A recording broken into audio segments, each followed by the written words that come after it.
Right,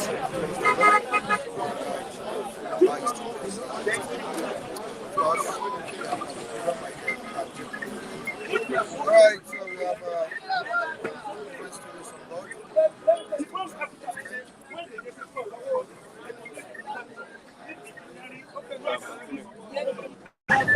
Microphone is very important. Still on security in the country. President speaking, the Vice President speaking, the FCC Minister, Wike, also on top of the security challenges we are facing. It's no longer news that bandits have taken over the country, thereby kidnapping innocent Nigerians and collecting ransom from them. Under the security agencies are really on top of their jobs. The president, as the commander-in-chief of armed forces of Nigeria, also on top of it. All politicians are on top of this issue right now. It's not just a mere issue, it's a critical issue in the country. All right, we appreciate you for joining us on Bystanders at Distance today. Thank you. Viewers in UK, USA, South Africa, China, Japan, Poland, Portugal, Brazil, Israel, Ukraine, Nigeria here as well. We thank you all for joining us this morning. Now to the business of today. The headlines are here, lined up on the front page of the Punch newspaper. That's the first paper we'll be reading. Ibadan explosion. You have residents blaming Malian legal miners for what happened there. Residents blame Malian illegal miners as federal government probes blast. Ibadan explosion.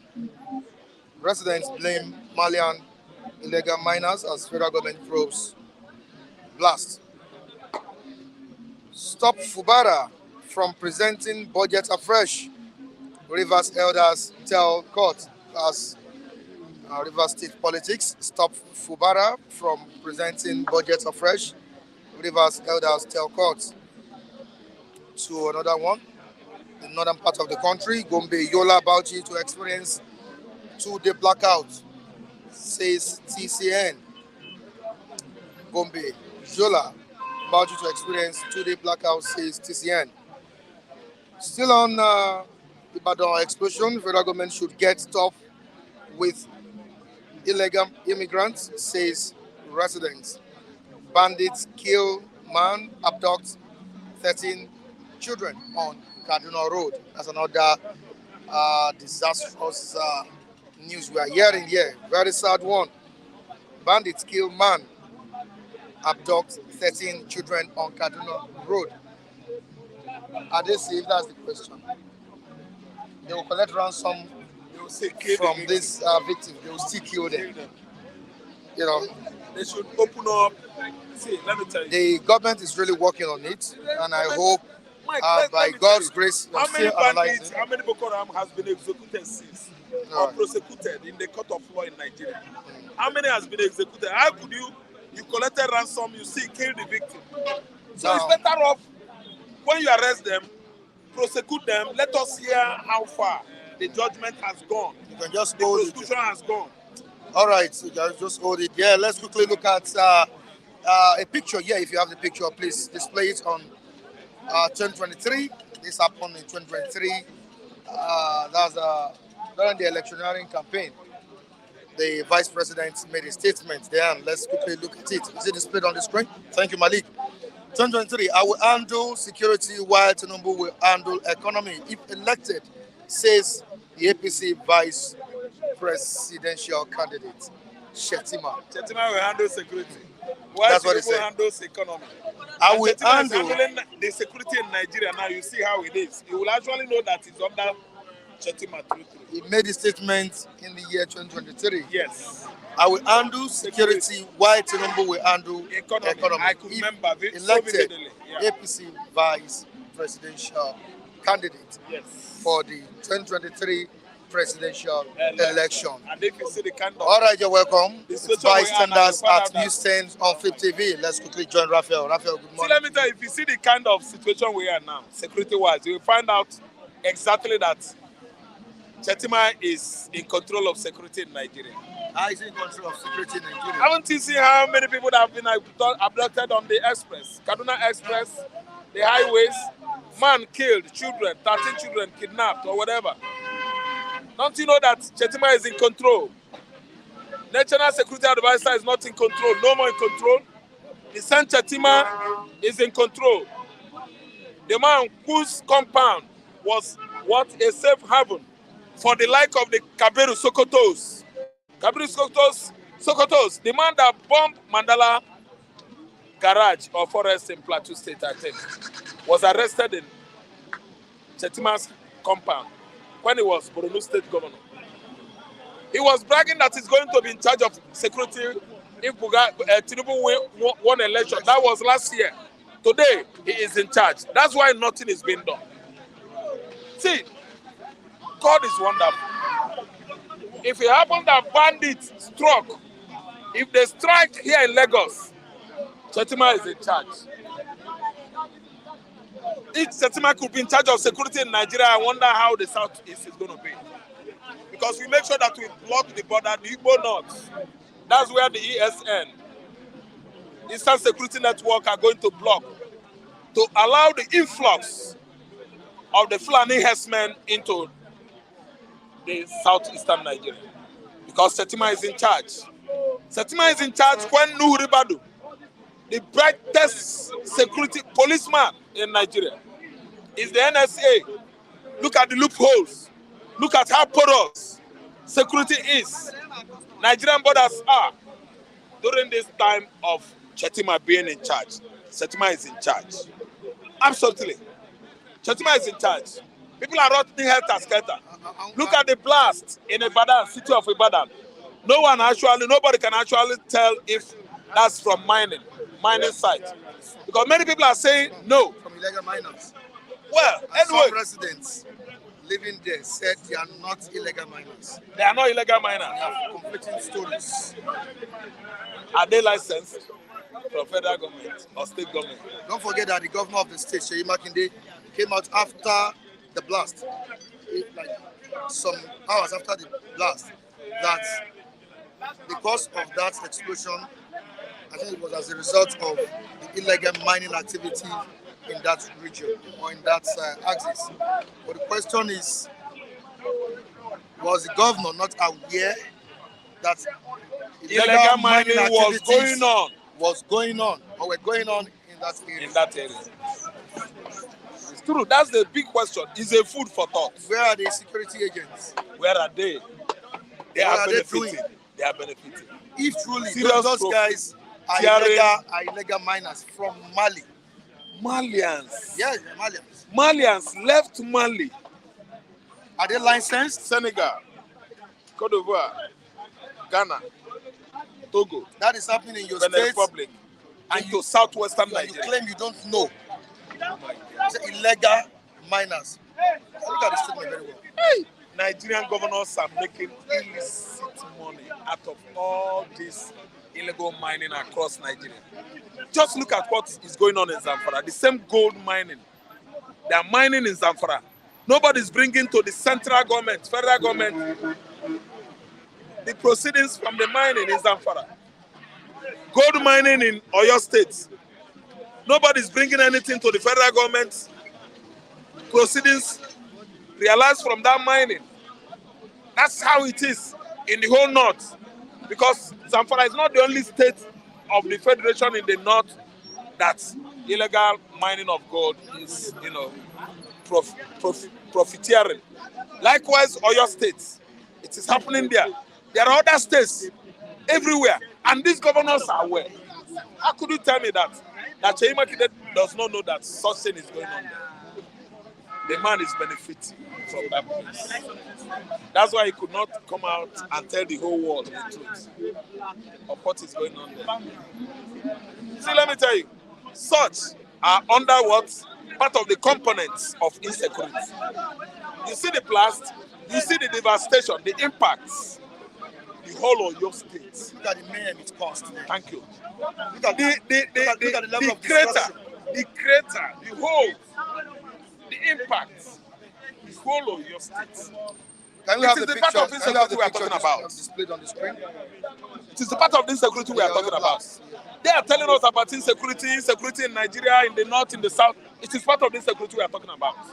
Illegal mining of gold mining in Zamfara, gold mining in Oyo State, and other state of federation, they are part of the insecurities we are talking about. They constitute insecurity in Nigeria. Look at the devastation, the impact of that blast. The whole city, the whole Ibadan Express was deserted. No movement. From Ibadan to Lagos, no movement. Insecurity everywhere. That blast constitutes more or less a better part of insecurity in Nigeria. Since the blast, Ibadan Express has turned to ghost yard. Let me quickly go to the comments. Ibadan Express has turned to ghost yard since the blast in Ibadan at the illegal mining site. They constitute encompass part of the insecurity, Mike, we are talking about. Ibadan Express, ghost yard, nobody's going there again. People follow bypass, Appian Way, footpath road, driving in the bush because they are afraid. Who are those people that caused the explosion? I'm not sure of what you're saying. See, so no, it's true. No, it's true. We saw it on the newspaper. I saw it on the social media that the road was deserted. Okay. It's insecurity everywhere. Okay. Now, quickly to what Gladys is saying here. Insecurity has become a major problem that have been neglected for decades. For decades in Nigeria. For decades in Nigeria. Decades. Look at the operatives, Boko Haram operatives, being what? Integrated into Nigerian military. In developed areas, Ucheji is saying something, in developed countries, it should take about 48 hours to determine the cause of explosion. How did you, Sheyi Makinde, know it was the illegal miners?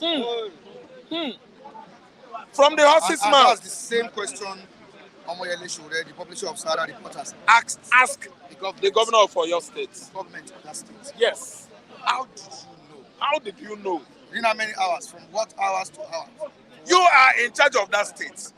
You are the commander-in-chief of your state. How did you know? Actually, you are part of what was going on there.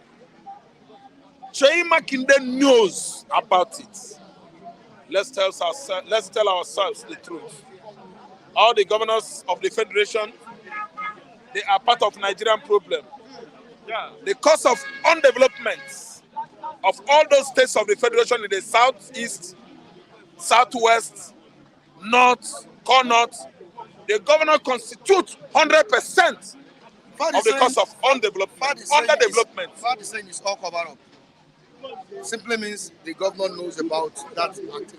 The governor knows about illegal activities going on at the mining site in Ondo State, Oyo State. Ibadan, specifically. Makinde knows it. I'm telling you, these governors, they are part of our problem. Now let's quickly move down to FCT, the Federal Capital Territory.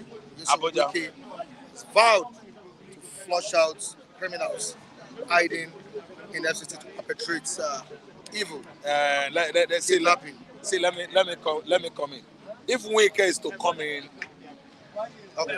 in that regard of insecurity in FCT, where it's going is that those uncompleted buildings, slums. Listen to me. Thatched houses, shanty houses, buildings, erected buildings, uncompleted. Wike, as the minister of FCT, has the right legally to destroy those uncompleted buildings, shanty houses. Listen to me, slums. I didn't understand. All right. Ghettos. He has right because ghettos are harboring criminals. City like Abuja city is not supposed to have something like that. Ghettos should be located in Suleja, Bagbalada, far away from Abuja. It shouldn't be in the city of FCT. So Wike has the right to do his work. It should leave perceived enemies alone. It should go into the interior part of Abuja, bush area, undeveloped areas, ghetto areas, and make sure that he bulldoze off all those uncompleted buildings that are, connoting nuisance. Hide safe havens for criminals, kidnappers, bandits. It should take on that now. It should start now. It shouldn't be just saying, I will. I will. I will meaning in the future, not now. We want Wike to start job now. It must start. With immediate effect. With immediate effect. So that the residents of that state Can have their peace. can have their peace. All right, thank you so much, Raphael. I appreciate you for coming on board. Matthew, good morning. How are you doing? I'm fine, Mr. Mike Adekunle. All right, when you look at the level of insecurity you are witnessing in the country, I told you yesterday that it calls for serious concern. And the president has vowed to act. Also, the FCT minister yesterday said that it will make Abuja too hot for criminals. Are we expecting something different from the way it used to be from this set of politicians or this administration? I think they should stop playing to the gallery. They should confront the issue. And I'm going to be speaking to solution. Because we understand that the former administration of Muhammadu Buhari was for dragging like a Dasika in addressing it, perhaps because the Fulani herdsmen were being accused in some areas. Let me quickly say that we need to rejig our security architecture. The command and control system that is centralized is not working. We need to decentralize it. The governors should parade some level of security power. They should not just be asking the governor and the chief security officer of the respective states for answering sake. They should parade some level of security power. And again, we should deploy technology to address it. We should leverage on intelligence. When Soleimani, that Iranian military diplomat that was killed in Iraq under Donald Trump, he left an airport. They trailed him from the airport. They were waiting for a station where the strike will register minimal damage. As soon as they were certified that the environment where he was, if they take him out, it will register minimal damage, the strike, and he was killed. That is intelligence, that is technology. We are in the era of technology. Drone, surveillance drone, even look at what is happening between Russia and Ukraine. We are seeing deployment of even suicide drone. So I think as a country, as a nation, we have comparative advantage over non-state actors. There are so many categories of arms and ammunition we can buy, we can procure, that the bandits, the terrorists, whatever name they go by, do not have opportunity or right to acquire. So why should they be having upper hand against Nigerian state? It shows that, one, the government is not sincere. Two, our current approach is not right. We should reject our current approach, particularly the security architecture, the command and control system. And three, we should deploy technology. Not as we speak, about 13 children, the custody of... that even reminds me, Mr. Mike. Sorry, that reminds me. Look at government that want to look for solution. They went and criminalized ransom paying. So that if you pay ransom and they discover that you pay ransom, upon conviction, there will be sentenced to 15 years imprisonment. That is absurd. Because the same government, what you needed to do is go into those bushes, go into those forests, arrest, dislodge, arrest those kidnappers, those bandits, those terrorists, those Boko Haram, whatever name they go by. Government is aware that they are hibernating in the forests, in the bushes. The people that wreak havoc in Plateau State, have they been arrested? Obviously no. And who said they will not come back tomorrow to do another one? The people, I understand one of the ministers was saying that what is happening in Abuja is askers of Abuja. Is that not shameful? Whether it's in Ogun State, whether it's in Delta State, whether it's in Kano State, whether it's in Sokoto, whether it's in Jigawa, whether it's in Meduguri, are we supposed to be seeing terrorists, kidnappers, hibernating in the bushes, in the forest, within Nigerian sovereignty, and have a government in place that the governors will be collecting security allowance, the president will be collecting security allowance, we have the office of the National Security Advisor, we have all the 7 chiefs, we have DSS, name it. And somebody want to justify that where the crime is happening is not the heart of Abuja. So for me, if government protects life and property, they are not doing anybody any favor. It behoves on government to protect life and property. The constitution is unambiguous about the importance of security of Nigerians. That is say it shall be primary purpose of governance. So for me, I think the president, Senator Ahmed Bola Tinubu, should do things differently from the way Muhammadu Buhari did it. Because we understand that Muhammadu Buhari, at the time he needed to take decisive action against herders, he was dragging. Perhaps because that is from their ethnic group. But now that a Tinubu is there, I think he should act differently. I think we have an exchange of words on the comment section. Okay, let me go clear it out some of these comments. By far, okay. Do not have proof for anything in your life. Okay, talking to someone there. We have Ucheji saying that the governor said in an interview that it was caused by illegal miners. Okay, talking about the explosion, the blast in Oyo State. The governor said in an interview that it was caused by illegal miners. You come here to speak with limited or no information. Directing it to someone here. I was speaking on the insecurity, not on the blast. Yeah. So let him be guided. No, he's not talking to you. Okay. Just saying some words there. But let's go back to the insecurity we are discussing. Now, let me display the picture. Yeah, I don't know if we still have the picture there. 2023. Let us respect the vice president. That was the vice presidential candidate for the APC for the All Progressive Congress. Shetima said he would handle security while Tinubu would handle economy. The question I'm asking now is that Shetima that said he would handle security. What was the outcome of it? To start with, has he not been given the power to handle? To start with, the constitution does not vest such power in the office of the vice president. The buck rests with Mr. President. The president is the president and the commander of the armed forces. The vice president only acts when he's been delegated to act. So the president should understand that anything that happens, he will either take credit for the success of this administration or he will take blame for any failure. Nobody is going to be calling Shetima. Shetima is just the vice president, though his office is recognized by the constitution. When it comes to who takes responsibility for the success or failure of the administration, it is squarely at the doorstep of Mr. President.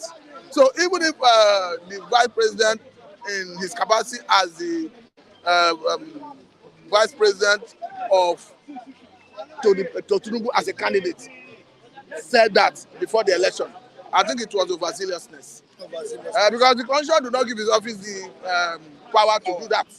So I think he was just being political, trying to assure Nigerians that they have what it takes to handle insecurity. But I don't want to say they don't have the capacity, because they're already in the saddle and they have a long way to go. They should go back to the drawing board. They should understand that life is sacrosanct. They should understand that we humans, we cannot create life. We cannot bring someone back to life. And that power that has been given to him by the electorates, even if we are not looking at how he came into office this time around, that it behoves on him to protect life and property. As such, they should write to the occasion. And in so doing, Tinubu should know that there should be no sacred cow. If Mr. A is indicted, make it public, prosecute him to act as a deterrent to others. The same way Muhammadu Buhari was like about facing Fulani herdsmen, Tinubu should not do it that way. He should face anyone that is indicted Once you have the information, you have intelligence, prosecute that person based on the information and intelligence and the evidence. And if the court find that person wanted, let that person go and serve the jail term. And importantly, we must revisit our security arrangement.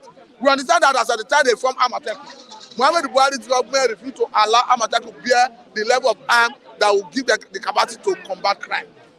I think a Tinubu should do things differently. Now, let's quickly talk about the blast that took place in Ibadan, your state. It's quite unfortunate. On Tuesday night. It's quite unfortunate. The president has called on the relevant agencies, security agencies, to punish the people responsible for this act. But the issue is a reckless behavior. Even if you say it's a reckless behavior, the issue is who imported those explosives. Because explosive of such nature is under strict government regulation. You don't just go as an individual and have the right and power to import them. You must get approval from government. And even when you bring it in, you store it under world-based safety standard. So even if the governor is saying it is activity of miners, at what point do those miners have the authority and right to start hibernating in those communities? Who gave them power and right to mine solid mineral? We understand that solid mineral belongs to federal government, and just as crude belongs to federal government, and it falls under the purview of the Minister of Solid Mineral. So let us know from the Ministry of Solid Mineral whether they